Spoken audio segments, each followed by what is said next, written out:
Hello student, welcome back to my channel Aakash lecture. Student, अगर आप हिंदी का एग्जाम देने गए हो और हिंदी के पेपर में अगर आपको कुछ नहीं आ रहा है तो मेरे प्यारे बच्चों, हिंदी के पेपर में आप कैसे पास होगे। आज की इस वीडियो में मैं आप लोगों को यही ट्रिक बताने वाला हूं कि हिंदी के पेपर को कैसे पास करें। मेरे प्यारे बच्चों, 100 नंबर का हिंदी का पेपर होता है। गारंटी है मेरे प्यारे बच्चों की आप 70 से 75 नंबर आराम से ला दोगे। मैं ये नहीं कह रहा हूं कि आप 95% ला सकते हो। 95% वही लड़का ला सकता है जो दिन रात मेहनत करके अच्छे से पढ़ाई किया है और बिल्कुल करेक्ट आंसर लिखेगा मेरे प्यार बच्चों। लेकिन इतना मैं दावे के साथ कह सकता हूं कि मेरे ट्रिक की वजह से आप 70 से 75 नंबर ला सकते हो। और जो विद्यार्थी एक दिन भी नहीं पढ़े हो हिंदी, तो वो मेरे प्यार बच्चों पास हो सकते हो। तो हर साल वीडियो बनाता हूं, इस साल भी वीडियो बनाया हूं, अगले साल वीडियो बनाया। तो मेरे प्यार बच्चों, 1.5 मिलियन 1.5 मिलियन मतलब 15 लाख बच्चों ने इस वीडियो को प्यार दिया था और बहुत सारे बच्चों ने पास भी हुए थे। कमेंट उनका बहुत पॉजिटिव था। और इस वीडियो को देखने के बाद जब रिजल्ट आपका आएगा तो फिर आप मेरे वीडियो पे जरूर से जरूर कमेंट करोगे। तो मेरे प्यारे बच्चों, चलिए देखते हैं। हिंदी का मेरे पास 2025 का पेपर है और एडमिट कार्ड लेकर जाना है आप लोगों को। अनुक्रमांक और नाम यहाँ पे अपना डाल लेना है और इस पेपर को मैं खुद अपने हाथों से सॉल्व करके दिखाने वाला हूँ। चलिए पेपर को मैं साइड करता हूँ और कुछ चीजें बेसिक चीजें हैं, पहले उनको आप समझ लीजिए। मेरे प्यारे बच्चों, कुछ बच्चे होंगे जो क्लास 10th में होंगे, ठीक है, और कुछ बच्चे होंगे जो क्लास 12th में होंगे, ठीक है। आपको मालूम होना चाहिए मेरे प्यारे बच्चों कि क्लास 12 का जो पेपर होता है, तो क्लास 12 के पेपर में जो हिंदी का पेपर आता है मेरे प्यारे बच्चों, कितने नंबर का आता है? 100 नंबर का। कितने नंबर का आता है? 100 नंबर का आता है। लेकिन अगर वही बात करें क्लास 10th को, तो क्लास 10th के हिंदी के पेपर जो आता है मेरे प्यारे बच्चों, 70 नंबर का होता है। सारे पेपर 70 नंबर का होता है क्योंकि 30-30 नंबर इनके प्रैक्टिकल मिलते हैं। तो मेरे प्यारे बच्चों, आज की इस वीडियो से 70 या 75 नंबर आराम से आप ला दोगे। कितने में? 100 में। ठीक है, 100 मार्क्स में आप 70 से 75 नंबर आराम से ला दोगे, इस बात की गारंटी है मेरा। देखिए मेरे प्यारे बच्चों, पेपर जो है मेरे प्यारे बच्चों, दो कैटेगरी में बन के आते हैं। एक आता है मेरे प्यारे बच्चों सब्जेक्टिव, ठीक है, एक सब्जेक्टिव क्वेश्चन होता है और एक आपके ऑब्जेक्टिव क्वेश्चन होते हैं। ठीक है, दो क्वेश्चनों का मिश्रण पेपर बनता है। ऑब्जेक्टिव मतलब मेरे पास बहुविकल्पीय प्रश्न। अगर हम बात करें बहुविकल्पीय प्रश्न की ट्रिक की, तो बहुविकल्पीय का कोई ऐसा मतलब ट्रिक है ही नहीं कि जो आपको सही सही मालूम कर पाए। कोई ऐसा अगर व्यक्ति दावा करता है कि नहीं मैं ऑब्जेक्टिव क्वेश्चन का ट्रिक बिल्कुल करेक्ट बता दूंगा कि ए वाला ही ऑप्शन सही होगा या बी वाला ही होगा या सी वाला ही होगा या डी वाला ही होगा, तो बिल्कुल समझ लीजिए कि वो बिल्कुल गलत कह रहा है। ठीक है, उस पर विश्वास मत कीजिएगा। कोई ट्रिक नहीं होता मेरे प्यारे बच्चों। कुछ बेसिक चीज होती है ऑब्जेक्टिव क्वेश्चन में, जो मैं आपको बताना चाहूंगा। जो कि बेसिक चीज ये है कि आपके पास चार विकल्प होते हैं। कितने विकल्प होते हैं? चार विकल्प होते हैं। उन्हीं चार विकल्पों में से कोई ना कोई एक विकल्प सही होता है।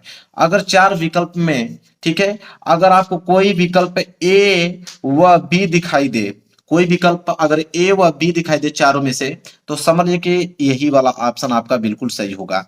यह जो मैं बता रहा हूं आपको 99% केस में काम करता है मेरे प्यारे बच्चों।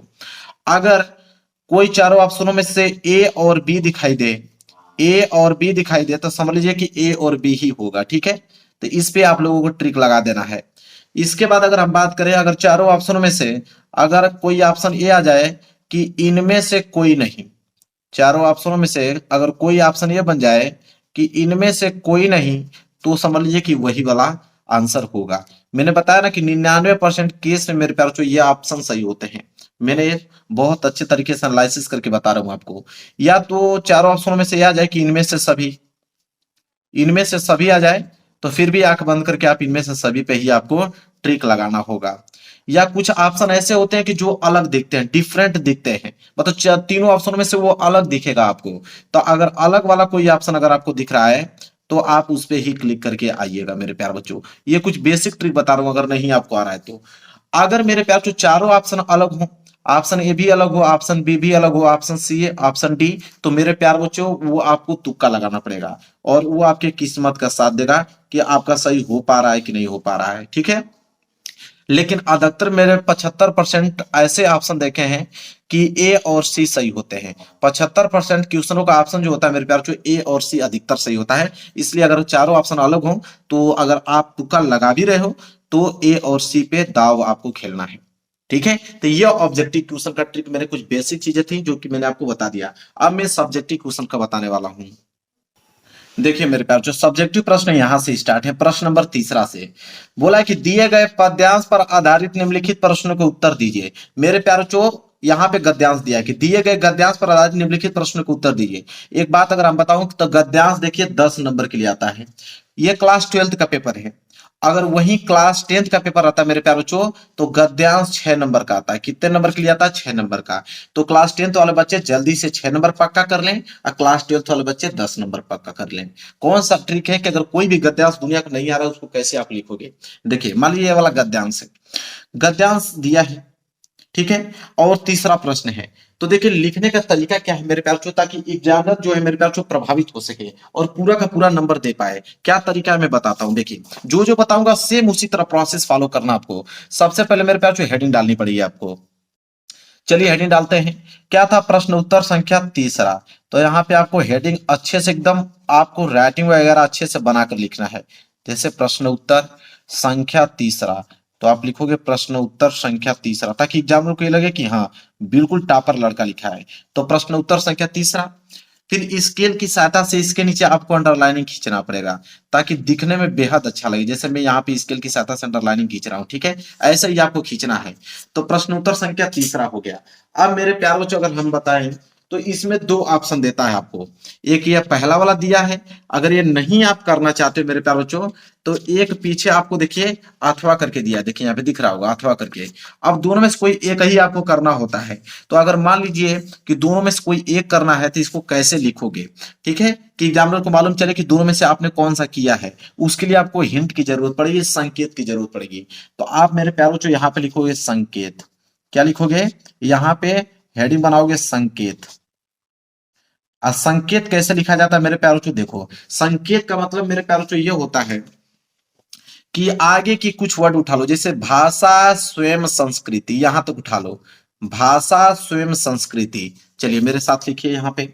तो यहाँ पे नोट कीजिए कि भाषा लिखेंगे आप, भाषा स्वयं संस्कृति, स्वयं संस्कृति। हिंट कैसे लिखा जाता है पहले ये सीखिए, एग्जामिनर को यही ज्यादा प्रभावित करेगा, ठीक है। क्योंकि आपके आंसर चेक करने से पहले एग्जामिनर आपकी हेडिंग देखता है। तो भाषा एवं संस्कृति लिखने के बाद यहाँ पे भाषा स्वयं संस्कृति लिखने के बाद डॉट डॉट डॉट लगाएंगे। फिर लास्ट की लाइन आप लिखिएगा मेरे प्यारे बच्चों, जैसे है कि आवश्यकता है, तो लास्ट की लाइन आप लिखिएगा यहाँ पे आवश्यकता है, आवश्यकता है। ऐसे आपको मेरे प्यार बच्चों संकेत लिखना है। इससे यह होगा कि एग्जामिनर को मालूम चल जाएगा कि आप दोनों में से कौन सा आप गद्यांश किए हैं, ठीक है। तो ऐसे आपको लिखना है। इसके बाद मेरे प्यार बच्चों इसके नीचे 5 प्रश्न है, पांचों प्रश्नों को पढ़ेंगे। पहला वाला प्रश्न कि पाठ का शीर्षक एवं लेखक का नाम लिखिए। तो ये पहला वाला है, तो आप लिखिए मेरे प्यार बच्चों ये पहला वाला। अब एक चीज बताता हूं आपको, अगर आपको आंसर सही सही मालूम रहता तो आप डायरेक्ट एक हेडिंग डालते पाठ का शीर्षक और दूसरी हेडिंग डालते लेखक का नाम और डायरेक्ट उनका आंसर लिख देते। लेकिन यहाँ तो आंसर आपको मालूम है नहीं कि किस चैप्टर से लिया गया, इसके लेखक कौन है, आपको तो मालूम नहीं है। जब आपको मालूम ना हो तो आप कैसे लिखिएगा, उसका तरीका ऐसे है, आप इस तरह लिखिएगा कि प्रस्तुत गद्यांश हमारी पाठ्य पुस्तक।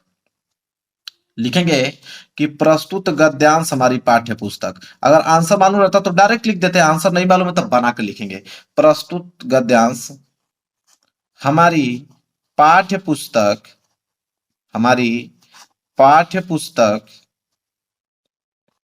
पाठ्य पुस्तक हिंदी के, लिखेंगे हिंदी के गद्यखंड में संकलित, हिंदी के गद्यखंड में संकलित, क्योंकि गद्यांश तो गद्यखंड, यही पद रहता तो पदखंड लिखते हैं। तो प्रस्तुत गद्यांश हमारी पाठ्य पुस्तक हिंदी के गद्यखंड में संकलित। अब मेरे प्यारों जो यहाँ पे अब चैप्टर का नाम लिखना है संकलित। अब यहाँ पे चैप्टर का नाम लिखना है, मैं बॉक्स बना देता हूं।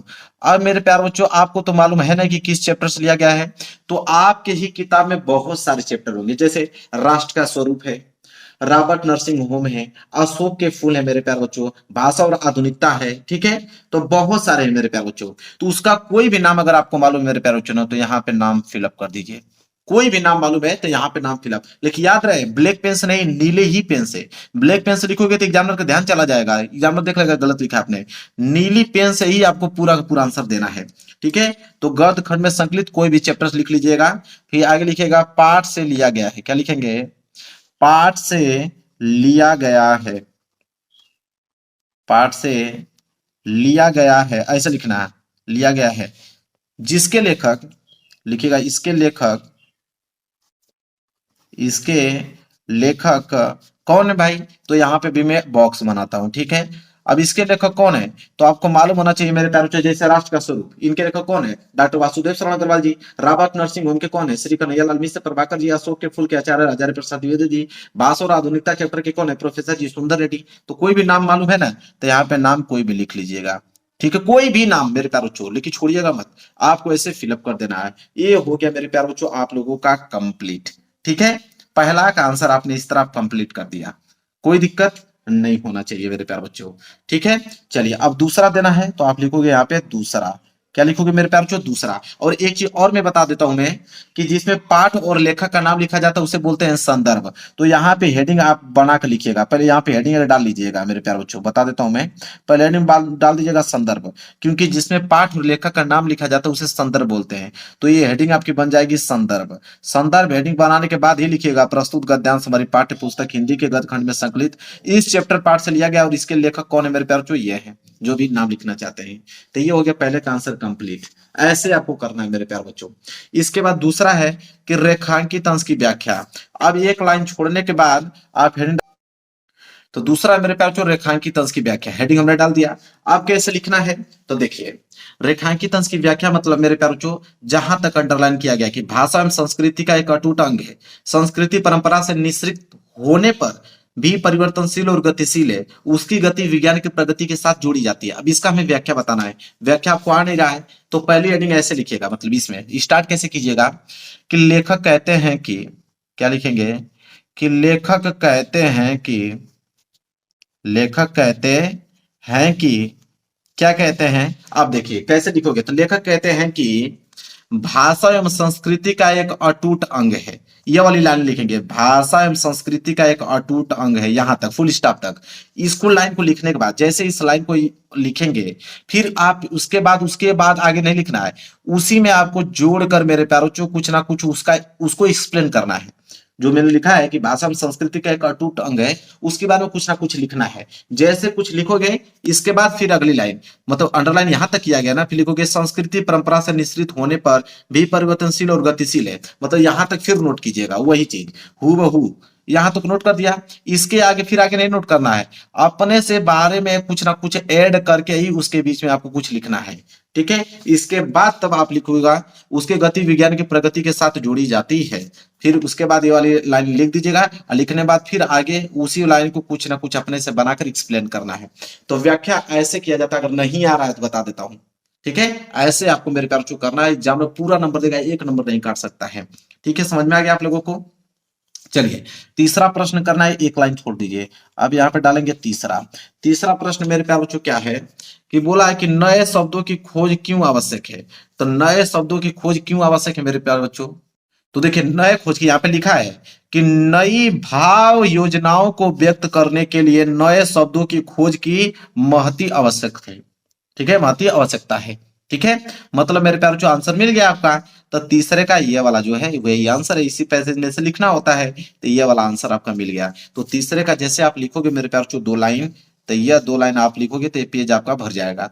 जब आपका पेज भर जा रहा है मेरे प्यार बच्चों, तो आप यहाँ लिखिए पीटीओ, क्या लिखेंगे, पीटीओ, पीटीओ को तो होता है पेज टर्न ओवर, ठीक है। इसी को देखकर एग्जामिनर जान जाएगा कि भाई आप पढ़ने में बहुत अच्छे हो, तब आप लिखो। बहुत सारे बच्चे लिखते नहीं है, बहुत सारे बच्चे क्या 90% बच्चे पीटीओ नहीं लिखते हैं, लेकिन आपको लिखकर और अच्छे नंबर लेकर आना है। नहीं आ रहा है फिर भी देखिए, लिखने का तरीका मेन करता है डिपेंड कि आप लिख किस प्रकार रहे हो, ठीक है। इसके बाद मेरे प्यारों एक चीज और बताना भूल गया हूं, हर एक पेज पे आपको रोल नंबर लिखना है, हर एक पेज पे आपको रोल नंबर लिखते जाना है 10 अंकों का। इससे यह होगा कि आपकी कॉपी नहीं कोई चेंज कर सकता है, ठीक है। तो रोल नंबर आपको लिखना है। इसके बाद मेरे प्यार पीटी हो गया, फिर आप पेज को पलट दीजिए, पेज को आपने पलट दिया। इसके बाद आप देखेंगे तीसरा प्रश्न भी हमने कर दिया, अब चौथा प्रश्न की तरफ बढ़ेंगे। चलिए देखते हैं चौथा प्रश्न क्या है। चौथा प्रश्न देखिए यह है कि संस्कृति का एक अटूट अंग क्या है, ये तीसरा चौथा प्रश्न है। तो चलिए यहाँ पे चौथा डाल लीजिए, ये हो जाएगा आपका चौथा पॉइंट। क्या बोला है मेरे प्यारों कि संस्कृत का एक अटूट अंग क्या है, ठीक है। तो देखिए मेरे प्यारों यहाँ पे लिखेंगे कि पहली ही लाइन बोला है कि भाषा एवं संस्कृति का एक अटूट अंग है, बस इतना ही आपको लिखना है कि भाषा एवं संस्कृति जो है, संस्कृति का एक अटूट अंग है। बस इतना ही आपको लिखना है, वही प्रश्न हमसे बोला था, बस उतना ही उत्तर लिखेंगे, आपका आंसर कंप्लीट हो गया। एक लाइन छोड़िए, फिर यहाँ पे पांचवा डालेंगे। पांचवा मैं प्रश्न दिखाता हूँ क्या है, बहुत आसान है मेरे प्यारे बच्चों, हिंदी के पेपर को पास करना, ठीक है। पांचवा है कि किसके लिए भाषा के परंपरागत प्रयोग पर्याप्त नहीं है। तो देखिए मेरे प्यारे बच्चों, यहाँ लिखा है कि सांस्कृतिक हलचलों को शाब्दिक रूप से देने के लिए भाषा के परंपरागत प्रयोग पर्याप्त नहीं है। पूरा का पूरा आंसर मिल रहा है, कहीं ढूंढने की जरूरत भी नहीं, पूरा का पूरा पैसेज में ही सारा का सारा आंसर छिपा हुआ है। बस लो भाई, यहां तक आपका आंसर पूरा कंप्लीट। अब यहां से एग्जामिनर जो मेरे प्यारे बच्चों ना, अब मैंने कहा कुछ याद करने के लिए, कुछ भी नहीं याद था आपको, लेकिन पूरा का पूरा आंसर आपने दे दिया, और एग्जामिनर यहां से आपको 10 नंबर मेरे प्यारे बच्चों दे देगा। ठीक है, हो गया क्लियर आप लोगों का। चलिए अगला प्रश्न बढ़ेंगे, प्रश्न नंबर 4 की तरफ। देखिए प्रश्न नंबर 4 क्या है, तो प्रश्न नंबर 4 हम पढ़ते हैं। प्रश्न नंबर देखिए 4 है कि दिए गए पद्यांश पर आधारित निम्नलिखित प्रश्न को उत्तर दीजिए। पद्यांश आ गया, पद्यांश 10 नंबर, और हाई स्कूल में 6 नंबर के लिए आता है, क्योंकि उसके नीचे 3 प्रश्न होते हैं। पद्यांश आ गया, प्रश्न उत्तर 4। आप क्या कीजिएगा, हेडिंग डालिएगा, यहां से एक लाइन का गैप दीजिएगा, इसके बाद डालिएगा प्रश्न उत्तर 4, लिखेंगे प्रश्न उत्तर संख्या 4। तो प्रश्न उत्तर संख्या आप 4 लिख दिए, इसके नीचे स्केल की सहायता से अंडरलाइन कर दें ताकि दिखने में अच्छा लगे। ये है प्रश्न उत्तर संख्या 4। ठीक है, अब मेरे प्यारे बच्चों इसमें भी 2 ऑप्शन दिया है कि या तो ऊपर करने वाले तो ऊपर कर लो, नहीं करना चाहते तो कोई दिक्कत नहीं, अथवा करके नीचे आपको दिया हुआ है। तो मेरे प्यारे बच्चों आप कौन सा कर रहे हो, इसके लिए आपको संकेत की जरूरत पड़ेगी, तो आप यहाँ लिखोगे संकेत। क्या लिखेंगे मेरे प्यारे बच्चों, संकेत लिखेंगे। और संकेत कैसे लिखा जाता है मैंने अभी जस्ट बताया आप लोगों को, कि शुरू के 2 वर्ड उठा लीजिए। जैसे यहाँ बोला है कोई प्यारा, क्या बोला है, कोई प्यारा, तो यहाँ पे लिख लीजिए 2 शब्द, यहाँ पे लिख लीजिए कोई प्यारा, तो आप लिखिएगा कोई प्यारा। क्लियर है, और इसके बाद डॉट डॉट डॉट का निशान लगाते चलते चलिए। इसके बाद लास्ट की लाइन, लास्ट की लाइन क्या है मेरे प्यार, चूमना चाहती है।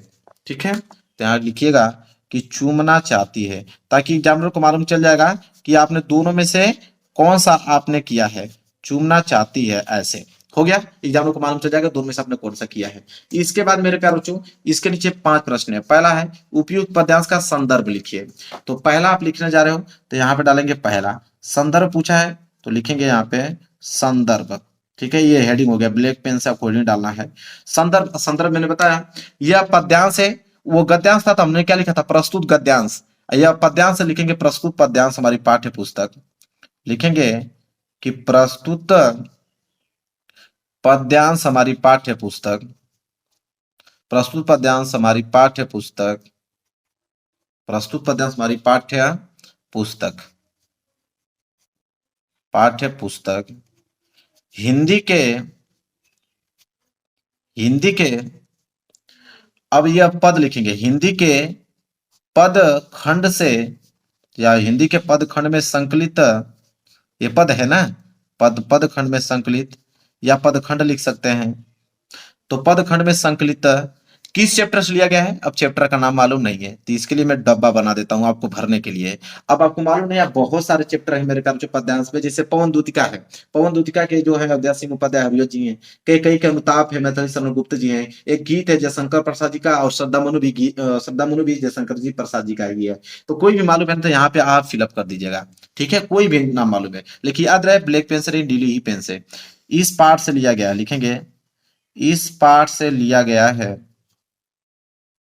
इस पार्ट से लिया गया है, जिसके रचयिता, लेखक नहीं लिखेंगे, रचयिता, जिसके रचयिता, या जिसके रचयिता की जगह जिसके कवि ऐसा लिख सकते हैं। जिसके कवि कौन है, अब यहाँ मेरे प्यारे मैं फिर बॉक्स बना देता हूँ, आप कुछ भी लिख दीजिए मेरे प्यारे, जयशंकर प्रसाद लिख दीजिए, मैथिली शरण गुप्त जी लिख दीजिए, अयोध्या सिंह उपाध्याय हरिओ जी लिख दीजिए। ठीक है, आप कुछ भी लिख सकते हो। ठीक है, बस इतना कंप्लीट हो गया मेरे प्यारे बच्चों। एक लाइन छोड़ने के बाद फिर यहाँ पे दूसरा नंबर आप लगाओगे मेरे प्यारे बच्चों। फिर बोला है दूसरा नंबर मेरे प्यारे बच्चों क्या, कि प्रस्तुत पद्यांश में राजा ने अपनी तुलना किससे की है। तो इस बोला है कि प्रस्तुत पद्यांश में राजा ने अपनी तुलना किससे किया है। तो मेरे प्यारों से देखिए, प्रस्तुत पद्यांश में राजा ने अपनी तुलना किससे की, अब इसी में से बना के लिखना है। तो आप लिख दीजिएगा मेरे प्यारों, जैसे कि बोला है कि बतला फूल सी एक बाला, मतलब आप कह सकते हैं कि फूल से तुलना की है, तो आपने बना के लिख दीजिएगा कि प्रस्तुत पद्यांश में राजा ने अपनी तुलना फूल से किया है। ठीक है, ऐसे आप आंसर लिख दीजिएगा। वहीं तीसरा है रेखांकित अंश की व्याख्या। तो मैंने अभी बताया आप लोगों को रेखांकित अंश का व्याख्या कैसे लिखा जाता है। ठीक है, अब देखिए ये पेज जब दूसरा का आंसर जो बोला हूं मैं लिखोगे तो ये पेज भर जाएगा। ठीक है, ये पेज आपका भर जाएगा। अब नेक्स्ट पेज लेते हैं। देखिए मेरे प्यार, नेक्स्ट पेज हमने ले लिया और तीसरा प्रश्न कर रहे हैं। तीसरा है मेरे प्यार रेखांकित अंश की व्याख्या। तो आप हेडिंग बना लो कि रेखांकित अंश की व्याख्या। अभी मैंने तरीका आपको बताया है कि रेखांकित अंश की व्याख्या करने का सही तरीका क्या है, कैसे लिखोगे कि एग्जामिनर आपको नंबर दे देगा। तो रेखांकित अंश की व्याख्या पहले तो हेडिंग बनाइए। आपने हेडिंग बना लिया, वहां पे हम लोग लिखते थे कि लेखक कहते हैं कि, यहाँ पे लिखेंगे कवि कहते हैं कि, लिखेंगे कि कवि कहते हैं कि, क्या कहते हैं, तो कवि कहते हैं कि कोई प्यारा कुमकुम कुम्हला गेहे गए जो मैं पढ़ा हो। ये लाइन ही लिखना है, ये पूरी लाइन। पूरी लाइन जब लिखोगे मेरे प्यारे बच्चों, तो यहाँ पे पूरी लाइन लिख दिया आपने। पूरी लाइन लिखने के बाद उसके आगे एक लाइन नहीं लिखना है, उसी लाइन के बारे में आपको कुछ ना कुछ कम से कम 5-7 शब्दों में यहाँ पे उसका व्याख्या करना है। उसके बारे में कुछ ना कुछ जोड़ के, उसके बारे में कुछ ना कुछ बनाकर, कोई कीवर्ड पकड़ लीजिए, उसके बारे में कुछ ना कुछ लिख के एक्सप्लेन कीजिए। तब जाके मेरे प्यारे बच्चों दूसरी लाइन पे आइए। यहाँ तक है ना लाइन कि तो प्यारे के चरण पर ला डाल देना उसी को। ठीक है, ये वाली लाइन फिर लिखिएगा, लिखने के बाद फिर इसको एक्सप्लेन कीजिएगा। हो गया मेरे प्यारे बच्चों व्याख्या। ऐसे करना है। इसी प्रकार मेरे प्यारे बच्चों अगला प्रश्न भी कर दीजिएगा कि श्री कृष्ण के कमलवत चरणों को कौन चुमना चाहता है। तो मेरे प्यारे बच्चों यहाँ पे बोला है खुद कि मलान हो कमल पग को चुमना चाहती है। कौन? मलान चुमना चाहती है। हो गया। फिर बोला है कि राधा पवन दूतिका से मुरझाए हुए पुष्प के माध्यम से क्या संदेश देना चाहती है। तो मेरे प्यारों को लिख दीजिएगा कि क्या संदेश देना चाहती है। तो लिख दीजिएगा, पहली लाइन तो यही उतारिएगा कि राधा पवन दूतिका के मुरझाए हुए पुष्प के माध्यम से यही संदेश देना चाहती है कि, क्या संदेश देना चाहती है कि कोई प्यारा कुमकुम कुमला गेहूं जो पड़ा हो तो प्यारे के चरणों पर ला डाल देना उसी को। ठीक है, ये 2 लाइन मेरे प्यारे बच्चों लिख दीजिएगा। अगर ये 2 लाइन नहीं लिखना चाहते हो तो उसके बाद ये 2 लाइन लिख दीजिएगा, हो जाएगा मेरे प्यारे बच्चों कंप्लीट। क्लियर है? तो ये पद्यांश लिखने का तरीका मैंने आपको बता दिया। तो गद और पद 20 नंबर क्लियर करा दिया मैंने आप लोगों को, कोई दिक्कत नहीं होनी चाहिए। अब आइए, अब है 5वां प्रश्न। 5वां का क, निम्नलिखित में से किसी एक लेखक का साहित्यिक परिचय देते हुए उनकी कृतियों का उल्लेख कीजिए। अधिकतम शब्द सीमा जो है 80 शब्द में होना चाहिए। अब 5वें का क कर रहे हो तो यहाँ पे देखिए, एक लाइन छोड़िए, यहाँ पे लिखिए प्रश्न उत्तर संख्या 5वें का क। हेडिंग आपको बिल्कुल सही सही डालना है। ठीक है, तो प्रश्न उत्तर संख्या 5वें का क है, तो आप लिखेंगे प्रश्न उत्तर संख्या 5वें का क। ठीक है, ऐसे। अब मेरे प्यार 5वें का क लिख रहे हो। अब मेरे प्यार बच्चों यहाँ पे जीवन परिचय हजारी प्रसाद द्विवेदी जी का आया हुआ है, कन्हैयालाल मिश्र, प्रभाकर जी के, हरिशंकर परसाई में देखिए कोई भी जीवन परिचय आ जाएगा मेरे प्यार बच्चों, कोई भी जीवन परिचय। देखिए उसका लिखने का तरीका मैं बता देता हूँ, कोई भी आ जाएगा आप लिख दोगे। जीवन परिचय लिखने का तरीका मेरे प्यार बच्चों यही है। ठीक है, वो दोनों में काम करेगा। वही ट्रिक कवि में भी काम करेगा और वही ट्रिक मेरे प्यारे बच्चों आपके लेखक में भी काम करेगा, दोनों में काम करेगा। ठीक है, तो मैं कुछ इंपोर्टेंट, देखिए मैं कुछ इंपोर्टेंट लेखक का भी आपको जीवन परिचय बताने वाला हूं। ठीक है, देखिए लेखक का पहले समझिए। देखिए लेखक का जीवन परिचय, अगर आपको जीवन परिचय लिखना है मेरे प्यारे बच्चों, मान लीजिए कि यहाँ पे मैं एग्जाम्पल के तौर पर लिखता हूँ डॉक्टर हजारी प्रसाद द्विवेदी जी का। तो डॉक्टर हजारी प्रसाद द्विवेदी जी का अगर हमें जीवन परिचय लिखना है, ठीक है, तो क्या ट्रिक लगाएंगे। देखिए ट्रिक यही है कि एग्जामिनर 2 ही चीज देखेगा और 2 ही चीज आपको याद करना है, क्योंकि आपको एग्जाम में ज्यादा याद तो हो नहीं रहा है, आप कुछ पढ़े लिखे हो नहीं। ठीक है, तो देखिए एक जन्म याद कर लीजिए मेरे प्यारे बच्चों अभी, और एक मृत्यु याद कर लीजिए, 2 चीज याद कर लीजिए। और एक रचनाएं होती है, जैसे जन्म की अगर हम बात करें तो 1907 में इनका जन्म हुआ था, और मृत्यु की बात करें तो 1989 में इनकी मृत्यु हुआ था। बस यही 2 चीज लिखना है। इसके बाद रचनाएं हेडिंग डालिए। रचनाएं में कौन सा आपको लिखना है, इनकी रचनाएं जैसे अशोक के फूल, क्या है, अशोक के फूल हैं। इसके बाद आपके कबीर हैं, फिर मेरा बचपन की महत्वपूर्ण रचनाएं हैं। तो आप कहोगे सर बस इतना लिखना से नंबर मिल जाएगा, तो इसको लिखने का तरीका होता है ना, उसको चाहोगे तो एक पेज में बढ़ा चढ़ा के लिख सकते हो। कैसे लिखने का तरीका यह है, सबसे पहले आप जीवन परिचय यहाँ पे हेडिंग डाल लीजिएगा, जीवन परिचय। जीवन परिचय हेडिंग डालने के बाद कैसे लिखा जाता है मेरे प्यार बच्चों कि डॉक्टर हजारी प्रसाद का जन्म सन 1907 ईस्वी में हुआ था। वो बहुत उदार किस्म के व्यक्ति थे। वो उनका बचपन से ही वो इंटेलिजेंट थे, क्योंकि जाहिर सी बात है कि जो कवि और लेखक बने वो बुद्धिमान ही होंगे। उनकी बचपन में पढ़ने की बहुत सारी इच्छाएं थी, लेकिन आर्थिक स्थिति कमजोर होने के कारण वो अच्छे से पढ़ाई नहीं कर पाए। फिर उन्होंने घर पे ही अपने से ही स्वाध्याय, अपने से ही उन्होंने हिंदी, फारसी, उर्दू भाषा का अच्छा ज्ञान प्राप्त किया। फिर वो धीरे धीरे रचनाएं लिखने लगे, बहुत सारी रचनाएं उनकी प्रसिद्ध हुआ। ठीक है, फिर वो इस विद्यालय में चले गए, वहां पे अध्ययन अध्यापन का कार्य किया उन्होंने, फिर उनको इस चीज से पुरस्कृत किया, अलंकृत किया गया, काशी विद्यापीठ से पुरस्कृत किया गया। ठीक है, ऐसे आप बनाते चलिए। फिर लास्ट में लिख दीजिएगा कि किसी रोग के कारण, ठीक है, उनकी मृत्यु सन 1989 ईस्वी में हो गई। जिनकी रचनाएं अशोक के फूल, कबीर, मेरा बचपन, आप ऐसे बना के लिख सकते हैं। बस उसको जब जितना मैं बोला हूं अगर उसको आप लिखोगे तो एक पेज में हो जाएगा। अपने से बड़ा चल जब लिखते जाओगे ना तो आपको वर्ड मिलते जाएंगे। यही ट्रिक मेरे प्यारे बच्चों सब में काम करेगा। चलो ठीक है मेरे प्यारे बच्चों, चलिए और मैं बता देता हूं और जो इंपॉर्टेंट जो एग्जाम में आने वाले हैं, जैसे वासुदेव शरण अग्रवाल जी का, ठीक है, वासुदेव शरण अग्रवाल जी का मैं कुछ इंपॉर्टेंट चीज बता देता हूं, उसको नोट कर लो। जैसे इनका जन्म, आप इनका जन्म नोट कीजिए, इधर आप मृत्यु इनका नोट कीजिए। जैसे इनका जन्म हुआ था सन 1904 ईस्वी में। कब? 1904 ईस्वी में हुआ था। मृत्यु की अगर हम बात करें तो 1967 में इनकी मृत्यु हुआ था। रचनाएं लिख दीजिएगा उनकी रचनाएं, जैसे पृथ्वीपुत्र, कला और संस्कृति, भारत की एकता, इनकी महत्वपूर्ण रचनाएं हैं। ठीक है, और एक और सबसे ज्यादा पूछा जाता है प्रोफेसर जी सुंदर रेड्डी। ये याद कर लीजिए। बाकी मैं तो तरीका बता दिया हूँ कि कैसे आपको बना के पूरा एक पेज में आपको लिखना है, ये तरीका तो आपको मालूम ही है। तो प्रोफेसर जी सुंदर रेड्डी की अगर हम बात करें तो अगर जन्म की अगर हम बात करें, इधर आपका मृत्यु है, तो जन्म जो हुआ था मेरे प्यार सन 1919 ईस्वी में हुआ था। अब मृत्यु जो हुआ था 2005 में हुआ था। कितने में मेरे प्यार 2005 में हुआ था। बस रचना की अगर हम बात करें तो साहित्य और समाज, मेरे विचार, शोध और बोध, ये महत्वपूर्ण उनकी रचनाएं हैं। बस इतना याद कीजिए, प्रोफेसर जी सुंदर रेड्डी। 3-4 मैंने बता दिया ना, ठीक है, हो जाएगा। रामधारी सिंह दिनकर भी ज्यादातर पूछा जाता है, इनका भी। ठीक है, तो तरीका मैं बता दिया हूँ लिखने का मेरे प्यार जो, बस 3 ही चीज आपको इंपॉर्टेंट है। एक आपका जन्म, मृत्यु, रचना है। रामधारी सिंह का जन्म जो हुआ था मेरे प्यार 1908 में।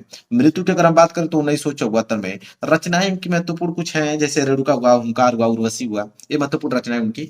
तो इतना ही आपको याद करना है। क्लियर है मेरे प्यार जो, डाउट आपको नहीं होना चाहिए। तो ऐसे आप लोगों को कर देना है मेरे प्यार जो। क्लियर है? चलिए, तो रामधारी सिंह दिनकर तो मेरे प्यारों ये कवि है। ठीक है, तो अभी मैंने लेखक का बताया, कवि का भी मैंने बता दिया। ठीक है, तो कवि का भी आपको याद हो गया। ठीक है, एक कवि महत्वपूर्ण है। एक कवि और बता देता हूँ, मैथिली शरण गुप्त जी का, यहाँ पे नोट कर लीजिए।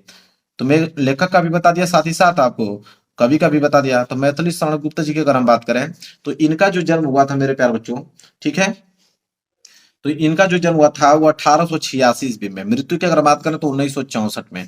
ऐसे मेरे प्यारे बच्चों आप लोगों को लिख देना है। तो चलिए, क्लियर है? इसी तरह आपको बनाते, जो मैं स्ट्रक्चर बताया उसी तरह बना बना के आप लोगों को लिखना है।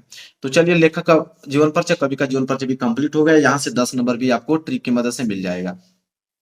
इसके बाद आता है प्रश्न नंबर 6 कि लाठी और ध्रुव यात्रा की कहानी का उद्देश्य है। अब मेरे प्यार बच्चों देखिए, या तो लाठी का बताइए या तो ध्रुव यात्रा का बताइए। अगर ये दोनों नहीं कर पाओगे तो अथवा करके एक और ऑप्शन दिया हुआ मेरे प्यार बच्चों कि या तो पंचलाइट का बताइए, कि पंचलाइट कहानी का सारांश लिखिए। अब ये जो है मेरे प्यार बच्चों, एक बार पढ़ लेना, एक बार पढ़ लेना मेरे प्यार बच्चों, एक बार पढ़ लेना। ठीक है, पढ़ के अपने से बना के लिख देना। अब आपको कोई सर पढ़ने वाली बात है तो ट्रिक क्यों बता रहे हैं, कैसे हम लोग अगर नहीं पढ़ रहेंगे तो अब क्या करेंगे? तो मेरे प्यार में बता रहा हूँ, जैसे अगर नहीं पढ़े हो तब क्या करोगे? तब पंचलाइट कहानी का सारांश, ये हेडिंग बना लेना। हेडिंग बनाने के बाद मेरे प्यार बच्चों, ये जो पैसेज आपको दिखाई दिया है पैसेज, ये पैसेज पूरा का पूरा उठा के छाप देना। ठीक है, तो एग्जामिनर को मालूम चलेगा कि आपने कुछ इसके बारे में लिखा हुआ है। अब नहीं पढ़ोगे तो यही तो लिखोगे, पूरा पैसेज छाप लेना। छोड़ के आने से बेहतर है कि पूरा पैसा लिख दो। एग्जाम में जब कॉपी चेक करेगा उसको लोगे कुछ लिखा है तो हो सकता है कि 5 में 2 नंबर आपको दे ही दे। नहीं तो एक बार पढ़ लिए रहोगे पंचलाइट कहानी के बारे में, बस एक बार पढ़ लिए रहोगे, 5-6 मिनट का वीडियो है, पढ़ लिए रहोगे तो उसके बारे में बना के भी लिख सकते हो। तो ये तरीका है, लेकिन छोड़ के नहीं आना है आपको मेरे प्यार। इसी तरह यह खंड काव्य आता है, और खंड काव्य मेरे प्यार जिला वाइज आता है। ठीक है, जिला वाइज कितने नंबर? 5 नंबर के लिए आता है खंड काव्य, 80 शब्द में लिखना होता है। अब मेरे प्यार इसको तो पढ़ना ही पड़ेगा। पहले आप ये पता लगाइए कि आपके जिला में कौन सा खंड काव्य पूछा जाता है। कहीं श्रवण कुमार तो नहीं पूछा जाता है, रश्मि रथी तो नहीं, त्यागपति तो नहीं, आलोक वृत्त तो नहीं। ठीक है, तो ये पता करना पड़ेगा कि आपके डिस्ट्रिक्ट में कौन सा खंड काव्य पूछा जाता है। वैसे खंड काव्य और दिया हुआ है यहाँ पे, सत्य के जीत मूर्तिज्ञ, तो इतने दिया गया है। पहले आप देख लीजिए कि आपके जिला में कौन सा पूछा जाता है, उसको एक बार रीड कर लीजिए। ये तो फिक्स टॉपिक है कि आएगा तो आएगा, वही आएगा, तो उसके बाद पढ़ के याद करके चले जाइए। ठीक है, चलिए आगे बढ़ते हैं मेरे प्यारों बच्चों। देखिए अगला है खंड ख। खंड ख में मेरे प्यारों वही है कि दिए गए संस्कृत गद्यांशों में से किसी एक का संदर्भ सहित हिंदी में अनुवाद कीजिए। अब एक गद्यांश आ गया, तो देखिए खंड ख है ना, तो खंड ख हमेशा जब खंड ख स्टार्ट होगा तो नए पेज से आपको प्रारंभ करना होगा। इतना बात याद रखिए, नए पेज से आपको। खंड ख है तो आप यहाँ डालेंगे खंड ख। खंड ख आपकी हेडिंग हो गया। खंड ख के बाद प्रश्न उत्तर 8वां क कर रहे हो तो आप डालेंगे प्रश्न उत्तर संख्या 8वें का क। प्रश्न उत्तर संख्या 8वें का क कर रहे हो तो 8वें का क मेरे प्यार बच्चों। ठीक है, इसमें भी 2 दिया है।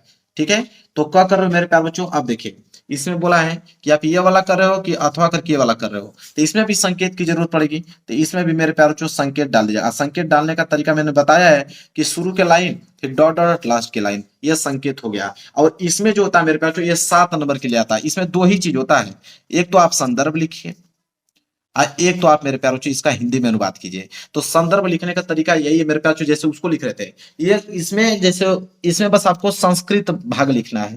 क्या लिखना है कि संस्कृत भाग लिखेंगे कि प्रस्तुत गद्यांश हमारी पाठ्य पुस्तक हिंदी के संस्कृत भाग से लिया गया है। बस इतना ही लिखना है, संदर्भ में संस्कृत भाग से लिया गया है मेरे प्यारे बच्चों। और किस चैप्टर से लिया गया है मेरे प्यारे बच्चों, तो चैप्टर का नाम है, तो चैप्टर का नाम कोई भी आपको मालूम है, जैसे ये है आपका भोज्य स्वदामी, आत्मज्ञ एवं सर्वज्ञ, संस्कृत भाषा या महत्वम। ठीक है, यह कुछ नाम मैं बताया हूं। ठीक है, तो आपको भी मालूम होगा, ये लिख दीजिएगा। जिनको नाम नहीं मालूम है तो इसी में से कीवर्ड उठा लेंगे कि यहाँ से कि सुवर्ण सुवर्ण राजहंस चैप्टर से लिया गया है, संघर्ष से चैप्टर से लिया गया है। ठीक है, अति गर्वेर चैप्टर से लिया गया है। इसी में से चैप्टर का नाम बना लीजिए। ठीक है, नहीं मालूम रहेगा तो यही दिमाग लगाएंगे आप। इसके बाद हिंदी अनुवाद, तो हिंदी अनुवाद जब करना होगा मेरे प्यारों, तो आप जो उधर पैसेज दिया था वो पैसेज में से आप लिख दीजिएगा मेरे प्यारों। ठीक है, या इधर भी पैसेज आपको दिया है तो यही पैसेज आप लिख दोगे तो ये हिंदी के अनुवाद का काम कर देगा मेरे प्यारे बच्चों। तो समझ में आ गया आप लोगों का ना। तो ऐसे आप लोगों को दिमाग लगाना है मेरे प्यारे बच्चों। तो संस्कृत का गद्यांश और संस्कृत पद्यांश भी आप कर दोगे। 14 नंबर यहाँ से भी आपको क्या हो गए, क्लियर हो गए। चलिए अब ये आइए 10वां, ये जब 10वां चैप्टर मेरे 10वां प्रश्न है, वो बोला कि अपठित गद्यांश पर आधारित निम्नलिखित प्रश्न के उत्तर दीजिए। अब मेरे प्यारों चो ये आ गया, इसमें भी बोला गद्यांश के शीर्षक का नाम। तो मैंने आप लोगों को गद्यांश सॉल्व करने का ट्रिक अभी जस्ट शुरू में ही बताया, वही ट्रिक सारे पे रूल पे लागू होगा, चाहे कोई भी गद्यांश है, पठित है चाहे अपठित है, वही दिमाग आपको सारे गद्यांश में लगाना है। इसलिए मैं इसको छोड़ देता हूं। ठीक है, आप कर लीजिएगा। क्लियर है मेरे प्यारे बच्चों। चलिए अब हम बात करेंगे, 2 इंपॉर्टेंट टॉपिक और बच गया। ठीक है, उसको मैं बता देता हूं। ये सारे टॉपिक आप याद कर लीजिएगा। देखिए रस, अलंकार, छंद, ये 3 टॉपिक आपको याद होना चाहिए, याद भी होगा मेरे प्यारे बच्चों। ठीक है, इसमें कोई ट्रिक फॉलो नहीं होता, इसमें डायरेक्ट परिभाषा और उदाहरण देना पड़ता है मेरे प्यारे बच्चों, तो आपको देना पड़ेगा। तो ये तीनों टॉपिक तो याद भी होगा। 2 टॉपिक और बच गया, एक बच गया आपका आवेदन पत्र और एक बच गया निबंध। लिखने का सही तरीका क्या है। और मेरे प्यारों चो अगर आप पत्र लेखन बिल्कुल नहीं पढ़े हो, कभी भी नहीं पढ़े हो, तो मेरे प्यारों चो आज की इस वीडियो को देखने के बाद किसी भी कंडीशंस पे आप लोगों को पत्र लेखन लिखने के लिए आ जाएगा, आप आसानी से लिख पाओगे। पूरा का पूरा डिटेल में डिस्कस करने वाला हूं कि पत्र लेखन कैसे लिखा जाता है। अगर आप हिंदी में कुछ नहीं भी पढ़े हो मेरे प्यारे बच्चों, तभी भी पत्र लेखन आप लिख सकते हो। आज की इस वीडियो को देखने के बाद वीडियो को लाइक कर देना, चैनल पर नए हो तो चैनल को जरूर सब्सक्राइब कर लेना। आपको मालूम है मेरे प्यारे बच्चों, पत्र लेखन का फॉर्मेट यही होता है, ऊपर कुछ लिखा जाता है, यहाँ पे नीचे कुछ लिखा जाता है, बीच में तो आपको कंडीशन मिलता ही मिलता है। बीच में तो कंडीशन आपको मालूम चल जाता है कि किस में लिखना, तो अपना कंडीशन आदमी व्यक्त कर देता है। लेकिन मेन चीज होता है कि यहाँ ऊपर में क्या लिखे और यहाँ पे नीचे पे क्या भरे, मेन कंडीशन यही होता है मेरे प्यारे बच्चों। तो आज की इस वीडियो को देखने बाद ये सारे कंडीशन मेरे प्यारे बच्चों आराम से आप इसको फिलअप कर सकते हो, किसी भी कंडीशन पे आ जाए। अगर हम पत्र की बात करें मेरे प्यारे बच्चों, तो जो पत्र होता है वो 2 प्रकार का होता है, एक औपचारिक पत्र होता है, एक अनौपचारिक पत्र होता है। लेकिन मेरे प्यारे बच्चों आपके एग्जाम में तो ये पूछता नहीं है कि औपचारिक पत्र लिखो या अनौपचारिक पत्र लिखो, आपके एग्जाम में कंडीशन दे देता है, कहता है कि आप एक पत्र लेखन लिखो। ठीक है, तो बिल्कुल मैं आपको बताता हूं कि कौन से पत्र लेखन सबसे इंपॉर्टेंट है, कितने प्रकार के पत्र लेखन आपके एग्जाम में पूछे जाते हैं। देखिए पत्र लेखन की अगर हम बात करें तो 3 भागों में डिवाइड किया हूं मैं, और 3 भागों में ही पूछा जाता है। पहला कि विद्यालय से संबंधित पत्र, ठीक है, विद्यालय से संबंधित पत्र। इसके बाद दूसरा होता है शिकायती पत्र, और तीसरा होता है कि सगे संबंधित पत्र। ठीक है, सगी संबंधी से संबंधित पत्र। 3 प्रकार के पत्र लेखन होते हैं और उन तीनों प्रकारों को मैं डिस्कस करूंगा, एक एक एग्जांपल बताऊंगा, बाकी आप इस पे कोई भी कंडीशंस दे देगा आप आसानी से बिल्कुल कर पाओगे। अब जैसे विद्यालय से संबंधित प्रश्न जो पत्र है, इससे यह होगा मेरे प्यारों चो कि इसमें कुछ भी दे सकता है कि विद्यालय में मेरे प्यारों चो अगर आप लाइब्रेरी नहीं है, लाइब्रेरी में किताब नहीं है, तो उसके लिए भी वही काम करेगा। खेलकूद का सामान मंगवाना है तो उसके लिए भी वही काम करेगा। अगर आपको बुखार है, छुट्टी चाहिए तो भी वही काम करेगा। अगर आपके बड़े भाई की शादी है और अध्यापक अपने प्रिंसिपल से छुट्टी लेना चाहते हो तो वही ट्रिक काम करेगी। मतलब विद्यालय से कोई भी कंडीशन दे देगा तो आप उसको आसानी से कर पाओगे। इसी तरह शिकायती पत्र में मेरे प्यारो बच्चों किसी भी चीज की शिकायती कर सकते हो मेरे प्यारो बच्चों। जैसे आपके गांव की नगर निगम की सफाई नहीं हो पाई, उसके लिए शिकायती पत्र दे सकते हो। बिजली टाइम से नहीं आ रही है आपके गांव में, उसके लिए शिकायती पत्र लिख सकते हो। या बस कंडक्टर की जो अभद्र व्यवहार किया है वहां पे लोगों के साथ, उसका शिकायती पत्र आप दे सकते हो मेरे प्यारे बच्चों। या ट्रेन में जो टिकट है वो दुष्व्यवहार किया हुआ है किसी यात्री से, उसका शिकायती पत्र किसी भी कंडीशन पे आएगा आप लिख पाओगे। और सगे संबंधी से जो पत्र होता है, मतलब मेरे प्यारे बच्चों अगर आपके जन्मदिन पे कोई मित्र आपको गिफ्ट दिया उसके लिए आप कर सकते हो। ठीक है, मतलब कोई भी कंडीशन आ जाएगा आप बिल्कुल आसानी से कर पाओगे। बस मात्र 3 पत्र लेखन से दुनिया का कोई भी पत्र लेखन आ जाएगा, उसको आसानी से कर पाओगे। चलिए देखते हैं। देखिए मेरे प्यार जो सबसे पहला जो हम लोग कवर करने वाले वो है विद्यालय से संबंधित पत्र। अब विद्यालय से संबंधित पत्र में मैंने एक प्रश्न लिया हुआ है कि आपको चचेरे भाई के विवाह में शामिल होना है, अतः 2 दिन के अवकाश के लिए अपने विद्यालय के प्रधानाचार्य को पत्र लिखिए। अब मेरे प्यारों जो यहाँ पे चचेरे भाई का विवाह है, चाहे बड़े भाई का या तो आपकी बहन का विवाह है, तो मेरे प्यारों जो कोई भी शादी है, अगर शादी में जाना है, अगर अपने विद्यालय के प्रधानाचार्य को पत्र लिखना चाहोगे तो कैसे आप लिखोगे। देखिए पत्र लिखने का फॉर्मेट मेरा प्यार बच्चों सबसे पहला ये होता है। देखिए पहला कंडीशन ये होता है कि सबसे पहले आप लिखोगे सेवा में। आप मेरे प्यार यहाँ कमा भी लगा सकते हो, कोई दिक्कत नहीं है। पहला कंडीशन क्या रहेगा, सेवा में। दूसरा में हम लोग लिखते हैं मेरे प्यारों ऊंचा पद। क्या लिखते हैं, ऊंचा पद, जिसको पत्र लिख रहे हो। तो मेरे प्यारों अपने विद्यालय के प्रधानाचार्य को लिख रहे हो, तो मेरे प्यारों आपके विद्यालय में सबसे ऊंचा पद किनका है मेरे प्यारों।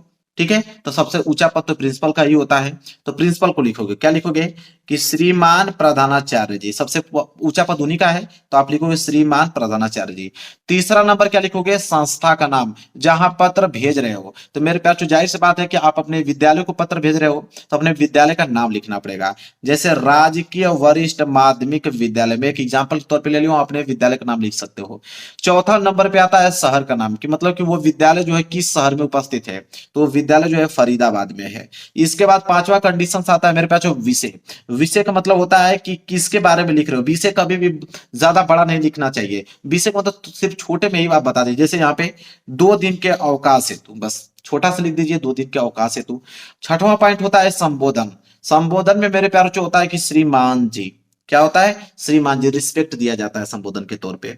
ठीक है, इसके बाद मेरे प्यारों ये बीच में जो है वो कंडीशंस आता है। ठीक है, कंडीशंस, कंडीशन में लिखना लास्ट में बताऊंगा। वैसे कंडीशंस आप जानते हो, अपना कंडीशन व्यक्त कर देना कि मेरे बड़े भाई की शादी है, मुझे बहुत जिम्मेदारियां हैं, मेरे माँ बाप का इकलौता पुत्र हूं, मैं नहीं कर पाएगा उस सारे काम, इसलिए मैं छुट्टी मांग रहा हूँ कि सारे चीजों को मैं देख पाऊं, अच्छे से उसको हैंडल कर पाऊं। जो भी कंडीशंस होता है उसको आप व्यक्त कर सकते हो बीच में। इसके बाद देखिए लास्ट में आपको क्या लिखना है, 7वां पॉइंट आ जाता है धन्यवाद। आपको धन्यवाद उनको जरूर से जरूर देना है। 8वें नंबर पे आ जाता है कि आपका आज्ञाकारी शिष्य। ठीक है, और 9वें नंबर पे आ जाता है नाम। नाम कभी भी आप लोगों को एग्जाम में लिखना ही नहीं है, नाम व्यक्त नहीं करना होता है। नाम में बस आपको क ख ग लिखना हुआ।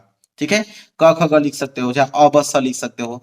10वां पॉइंट होता है आप कक्षा लिखोगे। अगर आप क्लास 10th में हो तो क्लास 10th में लिखोगे, आप क्लास 12th में हो तो क्लास 12th में लिखोगे, आप बीए में हो तो आप बीए लिखोगे। मतलब किसी पे भी आ जाएगा पत्र लेखन, किसी भी क्लास में वो लिख सकते हो। इसके बाद रोल नंबर होता है, तो रोल नंबर भी यहाँ पे व्यक्त नहीं किया जाता मेरे प्यारों। रोल नंबर की जगह आप मेरे प्यारों सब कुछ भी आप हिंदी में लिख सकते हो, लेकिन रोल नंबर आपको व्यक्त नहीं करना है। ठीक है, जब अब मेरे प्यारे बच्चों ये हो गया, बस मात्र 11 पॉइंट आप लोगों को व्यक्त करना है। बीच में कंडीशंस हो गया। कभी भी आप लिख रहे हो पत्र लेकर इसी फॉर्मेट में आपको लिखते चलना है, किसी भी कंडीशन पे आ जाए मेरे प्यारे बच्चों। तो विद्यालय पे आ गया, अब कभी भी कुछ भी आ जाएगा विद्यालय से संबंधी तो आप बिल्कुल आसानी से लिख पाओगे। अब विद्यालय से संबंधित पत्र हो गया, अब हम शिकायती पत्र देखने वाले हैं। देखिए मेरे पास जो शिकायती पत्र में मेरे प्यारे बच्चों यहाँ पे कुछ मैंने एग्जांपल लिया हुआ है। जैसे मान लीजिए कि दे दिया कि स्टेशन मास्टर द्वारा किए गए अशिष्ट व्यवहार के विरुद्ध रेल मंत्री के नाम पर पत्र लिखो। ठीक है, या आपको दे दे कि नगर में सफाई बनाए रखने के लिए स्वास्थ्य अधिकारी को पत्र लिखे। या आपसे पूछ सकता है कि डाकिये की शिकायत के लिए डाकपाल को पत्र लिखो। या आपको दे दे कि बिजली की अत्यधिक कटौती होने पर विद्युत अधिकारी को पत्र लिखे। या तो आपको दे सकता है कि आरक्षण पर अपने विचार रखते हुए संपादन को नाम पर पत्र लिखो। ये किसी भी कंडीशन पे आ जाए मेरे प्यारों, आप बिल्कुल इसका आसानी से जवाब दे सकते हो सिर्फ एक फॉर्मेट से। कैसे, देखिए तो मैंने यहाँ पे एग्जाम्पल के तौर पर यहाँ पे ले लिया है कि बिजली की अत्यधिक कटौती होने पर विद्युत अधिकारी को आप पत्र कैसे लिखोगे। ज्यादा बिजली कट हो रही है आपके गांव में, नियमित रूप से बिजली नहीं आ रहा है, तो उसके लिए आप विद्युत अधिकारी को पत्र आप कैसे लिखोगे। देखिए देखिए इसमें सबसे पहले करोगे क्या, पहला पॉइंट वही मैंने जो बताया आप लोगों को, सबसे पहले लिखो सेवा में कामा लगा देना। कामा भी नहीं लगाओगे फिर भी कोई दिक्कत नहीं है। इसके बाद दूसरा क्या पॉइंट है कि ऊंचा पद जिसको पत्र लिख रहे हो, तो जाहिर सी बात है कि आप बिजली के लिए लिख रहे हो तो विद्युत अधिकारी को लिख रहे हो, तो विद्युत अधिकारी ही सबसे ऊंचा पद है, तो लिखोगे विद्युत अधिकारी जी। तीसरा पॉइंट पे यह होता है कि संस्था या विभाग का नाम जहां पत्र भेज रहे हो, तो कहां भेज रहे हो, जाहिर सी बात है विद्युत विभाग को भेज रहे हो, तो लिखोगे विद्युत विभाग। सब कुछ मालूम होता है मेरे पास, बहुत सा स्थान होता है। चौथा मैंने कहा शहर का नाम, मतलब जहां पे वो विभाग है, तो कहां पे, उदयपुर में है तो उदयपुर में लिख दोगे। इसके बाद पांचवा विषय होता है। विषय में मैंने कहा कि ज्यादा बढ़ा चढ़ा कर नहीं लिखते, छोटा सा लिखो, जैसे लिखा गया है बिजली की अत्यधिक कटौती है, तो बस यही काम। छठवां पे संबोधन होता है, मैंने कहा रिस्पेक्ट, यहाँ पे लिखेंगे महोदय जी। फिर बीच में है कंडीशंस, कंडीशंस आप अपने बना के लिख सकते हो मेरे प्यारे बच्चों, कि नियमित रूप से बिजली नहीं आ रहा है जिसके कारण पढ़ाई लिखाई बच्चों का रुका हुआ है, एग्जाम नजदीक है, बच्चे पढ़ नहीं पा रहे हैं अच्छे से, ठीक है। आप इस तरह आप कंडीशन बीच में कुछ भी लिख सकते हो, मेन होता है ऊपर नीचे का फॉर्मेट, बीच में कंडीशंस तो अपना आदमी अपने तरीके से व्यक्त करता है। सातवां पॉइंट क्या हो गया, कि धन्यवाद उनको देना है। आठवां आपका, आपका मतलब कि भौदी है कि भौदिया है, मतलब लड़के हैं या लड़कियां हैं। फिर नाम होता है, नाम में क ख ग लिखा जाता है, ठीक है। इसके नीचे क्या होता है देखिए, नौवां पॉइंट हो गया, यहां तक नोट आपने कर लिया। नौवां पॉइंट के बाद नीचे ही हम लोग डालेंगे 10वां पॉइंट। 10वां पेज भर गया था इसलिए मैं इस पेज पे लिया हूं। 10वां पॉइंट में मकान नंबर या गली नंबर होगा, ठीक है। तो 200 देखिए कैसे लिखा जाता है, मकान नंबर में जैसे 218 मकान नंबर होता है, गली नंबर मालूम है तो गली नंबर आप लिख सकते हो, गली नंबर 5। इसके बाद इग्रामा है मोहल्ला या कॉलोनी, तो किस मोहल्ले या किस कॉलोनी से बिलोंग करते हो, तो यहाँ पे भगत कॉलोनी है तो भगत कॉलोनी में लिख दिया। 12 है शहर का नाम, किस शहर में वो कॉलोनी है, तो उदयपुर में है तो आप उदयपुर लिख दोगे। लो भाई हो गया कंप्लीट। अब इतना आसान कोई आपको बताने वाला नहीं है। अब इस पे मेरे प्यार बच्चों क्या है कि अब जो मैं शिकायती पत्र अभी बताया हूं, इस पे आप किसी पे भी आ जाएगा, इसमें जो भी कंडीशन दिया है, ठीक है, इसमें किसी भी शिकायती पत्र आ जाएगा, आप सेम इसी फॉर्मेट से आपको लिखना है। अब झंझट ही खत्म हो गया, आपके दिमाग में छप गया कि सबसे पहले हमें कौन कौन से फॉर्मेट लिखना है। अब देखिए, अब हम बात करेंगे सगे संबंधी से संबंधित पत्र, ठीक है।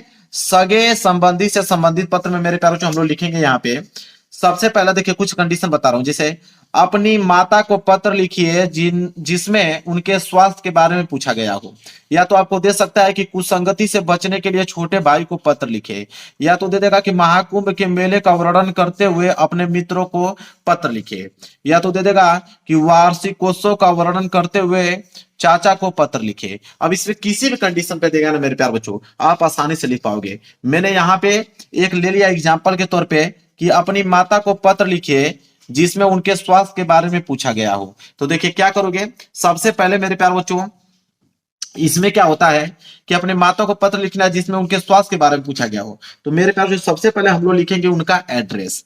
क्या लिखेंगे मेरे प्यार बच्चों, उनका एड्रेस। मतलब क्या, यहाँ पे पहला जो पॉइंट है वह है प्रेषक का पता, मतलब सेंडर एड्रेस, ठीक है। सेंडर एड्रेस मतलब मेरे प्यार बच्चों भेजने का पता होता है, जो भेज रहा है, ठीक है। ये सेंडर एड्रेस है, तो आप भेज रहे हो तो अपना पता लिखोगे यहाँ पे, जैसे 420 गली नंबर 2 इंदिरा कॉलोनी सूरत में, ये अपना लिखोगे पता, ये ना कि उनका। सेंडर एड्रेस मतलब जो एड्रेस जो भेज रहा है, ठीक है।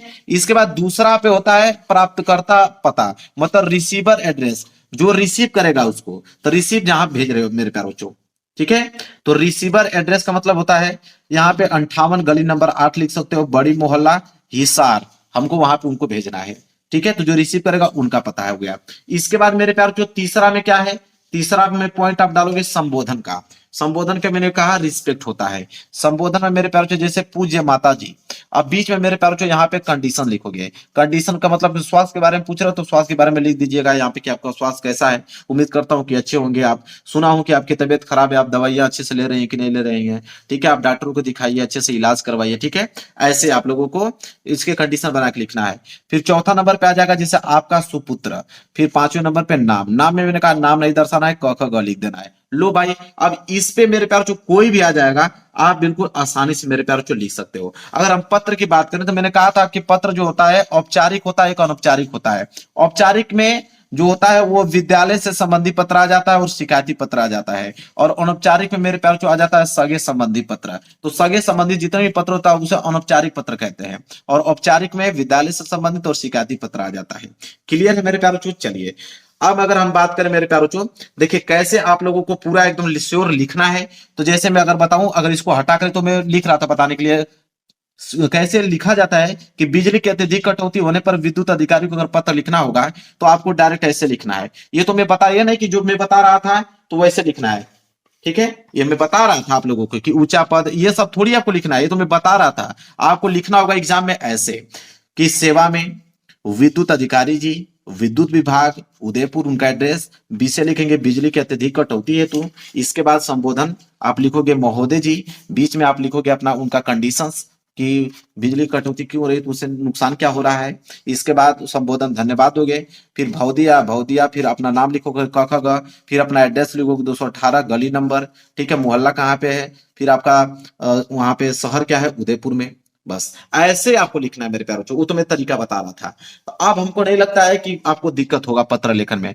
कि आपका निबंध, तो यहाँ पे जैसे यहाँ पे आपके पास 5 निबंध है, इन पांचों में से कोई भी निबंध लिखो, कोई फर्क नहीं पड़ता। निबंध में सिर्फ फर्क पड़ता है तो हेडिंग का। पहला हेडिंग वो प्रस्तावना एग्जामिनर देखेगा ही देखेगा, तो प्रस्तावना हेडिंग बिल्कुल आपका एकदम करेक्ट होना चाहिए, और लास्ट हेडिंग आपका उपसंहार बिल्कुल सही होना चाहिए। 2 हेडिंग तो एग्जामिनर चेक करेगा ही करेगा। एक बात और बता देता हूँ, 9 नंबर के लिए निबंध आता है, तो निबंध जब भी लिख रहे हो तो याद रहे कि 7 से लेके 8 हेडिंग उसके बीच होना चाहिए। 7 से लेके 8 हेडिंग, ये नहीं कि एक हेडिंग हमने डाल दिया कि आतंकवाद की समस्या कारण और निवारण, पूरा लिखना चालू कर दिया, नहीं। अब आतंकवाद की समस्या और कारण हेडिंग डालिया तो प्रस्तावना डालिए। आतंकवाद की समस्या क्या है, आतंकवाद के कारण क्या है, आतंकवाद के निवारण क्या है, 3 हेडिंग तो यही बन गया। एक हेडिंग है 4 बन गया, ठीक है। आतंकवाद को रोकने के लिए निवारण दिया ही दिया है, लास्ट में आप 5वीं हेडिंग उपसंहार डाल दो, हो गया। 4 5 5 6 हेडिंग बना के लिख दोगे, नंबर आपको मिल गया।